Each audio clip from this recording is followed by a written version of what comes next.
Hello viewers, ഇന്ന് നമ്മുടെ കൂടെ ഉള്ളത് കുറച്ച് സമയം കൊണ്ട് തന്നെ വ്ളോഗേഴ്സിൻ്റെ ഇടയിൽ തൻ്റേതായൊരു സ്പേസ് ഉണ്ടാക്കിയെടുത്ത കാർത്തിക്കാണ്. വെൽക്കം കാർത്തിക്. എന്തൊക്കെയുണ്ട് വിശേഷം? എങ്ങനെ പോകുന്നു? ഇപ്പം എനിക്ക് തോന്നുന്നു കുറച്ച് നാളായിട്ട് വ്ളോഗ് ഒരു കുറവാണെന്ന് തോന്നുന്നു. എന്ത് പറ്റി? എല്ലാവരും ഇങ്ങനെ വെയിറ്റിംഗ് ആണ് കാർത്തിക്കിന്റെ വ്ളോഗ് വരുന്നതും പുതുതായിട്ടുള്ള ഫുഡും കാര്യങ്ങളും ഒക്കെ ആയിട്ട്. എന്താ അതിനൊരു? അത് പെട്ടെന്നൊരു സാഹചര്യത്തിൽ പ്രതീക്ഷിക്കാത്ത രീതിയിലുള്ള പ്രശ്നങ്ങൾ ഉണ്ടായി. അപ്പോൾ അങ്ങനെ അതിൻ്റെ കാരണത്തിൽ വ്ളോഗ് മീൻസ് ഇടാൻ പറ്റിയില്ല. കാരണം ക്യാമറ, മെമ്മറി കാർഡ് ഉൾപ്പെടെ മോഷണം പോയിട്ടുണ്ടായിരുന്നു. അപ്പോൾ എടുത്തു വെച്ചിരുന്ന കുറേ വീഡിയോസ്, ഒരു 15ഓളം വീഡിയോസ് ഉൾപ്പെടെ നമുക്ക് നഷ്ടമാവുകയും അങ്ങനെയൊക്കെ ചെയ്തു. അപ്പോൾ അതിന് ബാക്കപ്പ് ചെയ്യണം, അങ്ങനെ കൊണ്ടുവരണം എന്നുള്ളതാണ്. പുതുതായിട്ടുള്ള എന്തെങ്കിലും പ്രോജക്ട്സോ കാര്യങ്ങളോ അങ്ങനെ എന്തെങ്കിലും ഉണ്ടോ? അതെ, വ്ളോഗിൽ തന്നെ കുറച്ചുകൂടെയൊക്കെ എന്താ പറയുക, സിനിമാറ്റോഗ്രാഫി നന്നായിട്ട് യൂസ് ചെയ്തുകൊണ്ടുള്ള കുക്കിംഗ് വീഡിയോസും മറ്റു കാര്യങ്ങളൊക്കെ ആയിരുന്നു ഈ വർഷത്തെ ഒരു പുതിയ അപ്ഡേറ്റ് ആയിട്ട് കൊണ്ടുവന്നിട്ടുണ്ടായിരുന്നു. അപ്പോൾ അത് ഈ ഒരു പ്രശ്നം വന്നതോടുകൂടി അത് താൽക്കാലികമായിട്ട് നമുക്ക് പ്രവർത്തിക്കാനായിട്ട് പറ്റാത്ത അവസ്ഥയാണ്. റെഡിയാക്കി എടുക്കണമെന്നുണ്ട്. ഞാൻ സ്ഥിരമായിട്ട് കാർത്തിക്കിന്റെ വ്ളോഗ് കാണുന്ന ഒരാളും കൂടെയാണ്. അപ്പോൾ ലാസ്റ്റ് ഞാൻ കണ്ടിട്ടുണ്ടായിരുന്നു കാർത്തിക്കിന്റെ വ്ളോഗില് ആ ഒരു ഇൻസിഡന്റ് നടന്ന ടൈമിന് കാർത്തികയില് ലാസ്റ്റ് പറഞ്ഞിട്ടുണ്ടായിരുന്നു, ഞാൻ തിരിച്ചു വരും, കമ്മിങ് ബാക്ക്, എന്റെ എല്ലാ പ്രശ്നങ്ങളും മാറ്റി ഞാൻ തിരിച്ച് വരും എന്നുള്ളത് പറഞ്ഞിട്ടുണ്ടായിരുന്നു. അതിപ്പോ ഒരു പരിധിവരെ മാറിയോ? ഇല്ലല്ല, ഒരിക്കലും ഇല്ല. കാരണം വെച്ചാൽ ഇപ്പം നമ്മൾ ഇൻഫ്ലുവൻസർ എന്നുള്ള ലേബലിലാണല്ലോ എല്ലാവരെയും അറിയുന്നത്.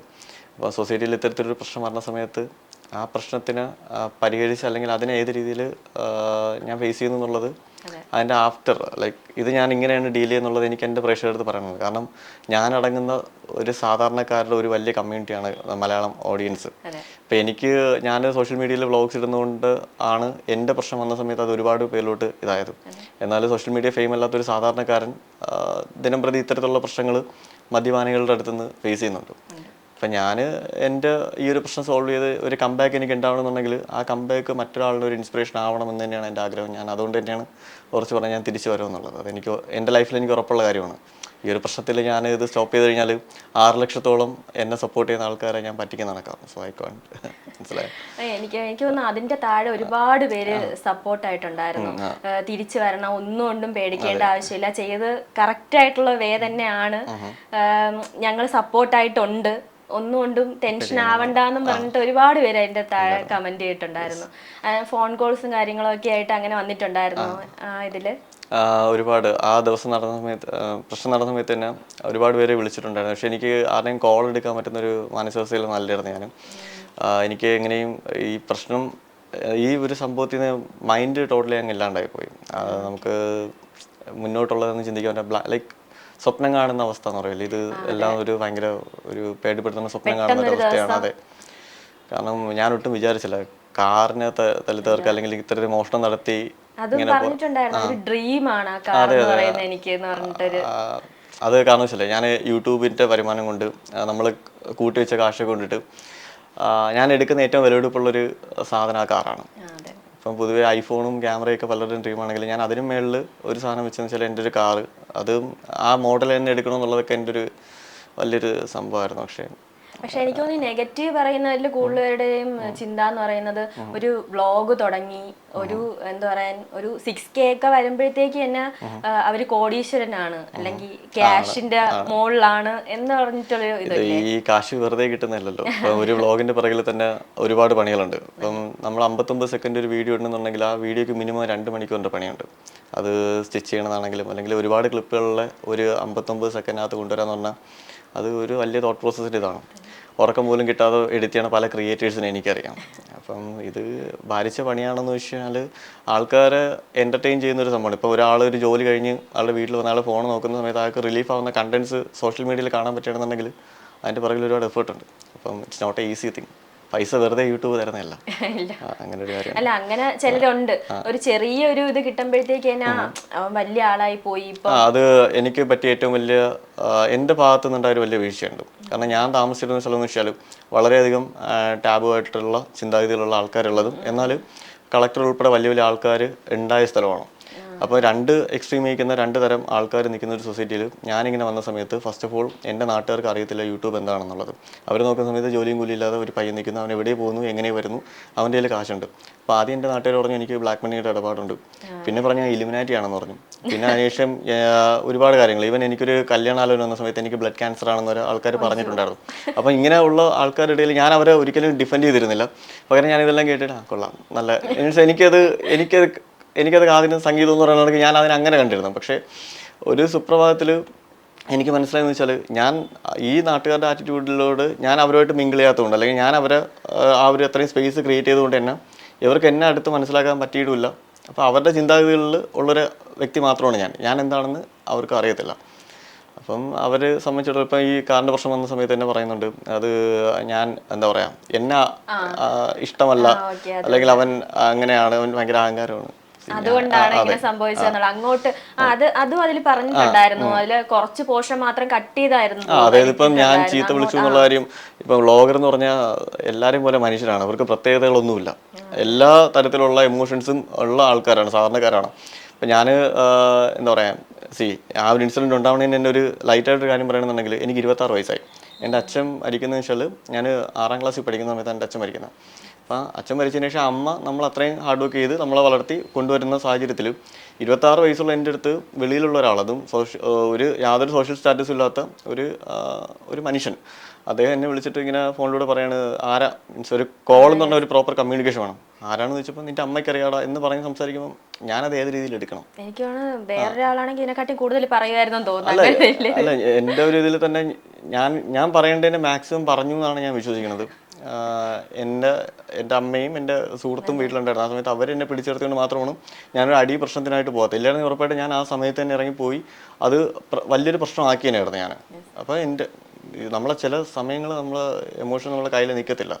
അപ്പോൾ അത് നീ വ്ളോഗർ അല്ലേ, അതുകൊണ്ട് നീ മറ്റേ മാന്യനായിട്ടിരിക്കണമെന്ന് പറഞ്ഞാൽ നടക്കില്ല. മനുഷ്യന്മാരാണ്, നമ്മളെ ചവിട്ടേ കടിക്കാത്ത പാമ്പുണ്ട്. ഫാമിലിയെ പറഞ്ഞാൽ എന്തായിരുന്നാലും പറയാം. അത് പ്രത്യേകിച്ച് എങ്ങനെയായിരുന്നു ഫാമിലിയുടെ ഭാഗത്ത് ഞാൻ എപ്പോഴും പറയാം, ഞാനന്ന് കരയാതെ പിടിച്ചു നിന്നതുകൊണ്ട് എൻ്റെ അമ്മയും അനിയത്തിയും ഓക്കെയാണ്, അവർക്കൊരു ഹോപ്പുണ്ട്, ഞാൻ വീണിട്ടില്ല, അല്ലെങ്കിൽ ഞാൻ കയറി വരുമെന്നുള്ളൊരു വിശ്വാസമുണ്ട്. പക്ഷേ ഞാൻ കരയാറുണ്ട്, ഞാൻ കരഞ്ഞിട്ടുണ്ട്. പക്ഷെ അത് അവരുടെ മുമ്പിൽ നിന്ന് എനിക്ക് കരയാനൊന്നും, കാരണം ഞാൻ അവിടെ കരഞ്ഞു കഴിഞ്ഞാൽ എല്ലാം പോയി എന്നുള്ളൊരു സംഭവം ഉണ്ടാവും.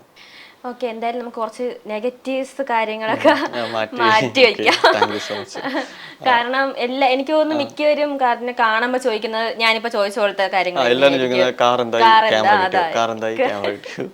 കാരണം എനിക്ക് തോന്നുന്നു കാർത്തി ഒരു പെട്ടെന്ന് ഒരു ഫുഡ് വ്ളോഗ് ചെയ്യുക, അല്ലെങ്കിൽ നാളെ പോയി നമുക്ക് ഒരു വ്ളോഗ് അങ്ങ് എടുത്തേക്കാം എന്ന് പറഞ്ഞ് വന്ന ഒരാളല്ല കാർത്തി. രണ്ട് ഇതാണെന്ന് തോന്നുന്നു എനിക്കല്ലേ. പഠിച്ചത് ഇതുമായിട്ട് ബന്ധപ്പെട്ടുള്ള ഒരു ഇതും ഇല്ലാത്തതാണ് ഇപ്പൊ കാർത്തി ചെയ്തോണ്ടിരിക്കുന്നത് ഫുഡ് ബ്ലോഗ്. എങ്ങനെയാണ് ഇതിലേക്ക് വന്നതും? ഇതിനകത്ത് വന്നതിന്റെ മെയിൻ റീസൺ എന്ന് വെച്ചാൽ ഞാൻ ഏവിയേഷനാണ് പഠിച്ചത്. ഞാൻ ഒരേ കമ്പനിയിൽ 12 പ്രാവശ്യം ഇന്റർവ്യൂ അറ്റൻഡ് ചെയ്തിട്ട് എനിക്ക് ജോലി കിട്ടിയിട്ടില്ല. പിന്നെ ഏറ്റവും അവസാനം ഞാൻ ഈ ജോലിക്ക് ട്രൈ ചെയ്യുന്നതിൻ്റെ ഇടയിൽ തന്നെ ഞാൻ ട്രിവാൻഡ്രത്തുള്ള ഫുഡ് കമ്മ്യൂണിറ്റീസിൻ്റെ അകത്തൊക്കെ ഉണ്ടായിരുന്നു. അപ്പം ഞാൻ എഴുതുമായിരുന്നു, എനിക്ക് എഴുതാൻ ഭയങ്കര ഇഷ്ടമാണ്, മലയാളത്തിൽ കണ്ടന്റ് എഴുതാൻ ഇഷ്ടമായിരുന്നു. അങ്ങനെ ഞാനത് ചെറിയ ചെറിയ കടകളെ പറ്റി എഴുതി തുടങ്ങി. പിന്നെ ചില സാഹചര്യങ്ങളിൽ ചില കടകളിലൊക്കെ പോകുമ്പോൾ നമുക്ക് തന്നെ തോന്നും ഇത് എഴുതിയിട്ട് കാര്യമില്ല, ഇങ്ങനെ ഈ ലൈഫ് ചില ആൾക്കാർ കാണണം, ഇങ്ങനെ മനസ്സിലാക്കണം. അങ്ങനെയൊക്കെ തോന്നിയിട്ട് ഞാൻ ആദ്യമായിട്ട് ഒരു അറ്റംപ്റ്റ് നടത്തി. പിന്നെ അതിന് സത്യം പറഞ്ഞു കഴിഞ്ഞാൽ ആൾക്കാരുടെ അപ്രീസിയേഷൻ ഉള്ള ഒരു കാര്യം മാത്രമേ എപ്പോഴും വിജയിക്കത്തുള്ളൂ. ഞാൻ ഒരു കാര്യം ചെയ്ത സമയത്ത് എനിക്ക് അതിന് ഒരുപാട് സപ്പോർട്ട് ഉണ്ടായി. ഞാൻ ആദ്യമായിട്ടൊരു അറ്റംപ്റ്റ് എടുത്തപ്പോൾ പിന്നെ അതിൽ നിന്ന് ഓക്കെ ഇത് നമുക്ക് കണ്ടിന്യൂ ആണെന്ന് വിചാരിച്ചു. എൻ്റെ ഇടയിൽ എയർ ഇന്ത്യയിൽ ജോബിന് കയറിയ സമയത്ത് വ്ളോഗ് നടക്കില്ലെന്നായപ്പോൾ ആ ജോബ് കളഞ്ഞു. എയർ ഇന്ത്യയിൽ ജോബ് കളഞ്ഞിട്ട് പിന്നെ ഇത് തന്നെ ഫുൾ ടൈം ആക്കി. അങ്ങനെ എനിക്ക് ഫാമിലിയുടെ ഭാഗത്തുനിന്നുള്ള സപ്പോർട്ട് എങ്ങനെയായിരുന്നു? എയർ ഇന്ത്യ കളഞ്ഞു, അതിന് ശേഷം ഫുഡ് ബ്ലോഗ് കാര്യങ്ങളൊക്കെ ആയപ്പോൾ അമ്മയ്ക്ക് ആദ്യമൊക്കെ ഭയങ്കര വിഷമമായിരുന്നു. അമ്മേൻ്റെ അടുത്ത് പറഞ്ഞു നീ ഇവിടുന്ന് ഇങ്ങനെ ജോലിക്ക് പോവുക എന്ന് പറയുന്നതും അല്ലാതെ നിൽക്കുന്ന അമ്മയ്ക്ക് ആ ഒരു ഇതുണ്ടല്ലോ മനസ്സിൽ. പക്ഷെ നമ്മൾ പ്രൂവ് ചെയ്യുക എന്നുള്ളതാണ്. കാരണം അതല്ല ഇതാണ് ബെറ്റർ എന്നുള്ളത് നമ്മളെ ലൈഫ് കൊണ്ട് കാണിച്ചു കഴിഞ്ഞാൽ പാരൻസിനെ കൺവിൻസ് ചെയ്യാൻ പറ്റും. ഇപ്പോഴും ഞാൻ എല്ലാവരുടെ അടുത്തും മീൻസ് പലരും നമുക്ക് മെസ്സേജ് അയക്കുമ്പോൾ പറയും ചേട്ടാ എനിക്കിത് പഠിക്കണമെന്ന് ആഗ്രഹമുണ്ട്, വീട്ടിൽ സമ്മതിക്കണില്ല. വീട്ടുകാരെ പ്രൂവ് ചെയ്ത് കഴിഞ്ഞാൽ അതാണ് നമ്മൾ ആദ്യം ചെയ്യേണ്ട ഒരു കാര്യം. വീട്ടുകാരെ പ്രൂവ് ചെയ്യണം. എന്താണോ നമുക്ക് അതെ അതായത് നമ്മൾ പ്രൂവ് ചെയ്ത് കാണിക്കുക. അവരുടെ അടുത്തൊരു ടൈം ചോദിക്കുക. ഞാൻ എൻ്റെ അമ്മയുടെ അടുത്ത് ചോദിച്ചു, അമ്മ എനിക്ക് ഇത്ര ടൈം തരിക, ഈ ടൈമിനകത്ത് വെച്ച് ഞാൻ തെളിയിക്കാം ഇത് എന്താണ് ഉണ്ടെന്നുള്ളത്.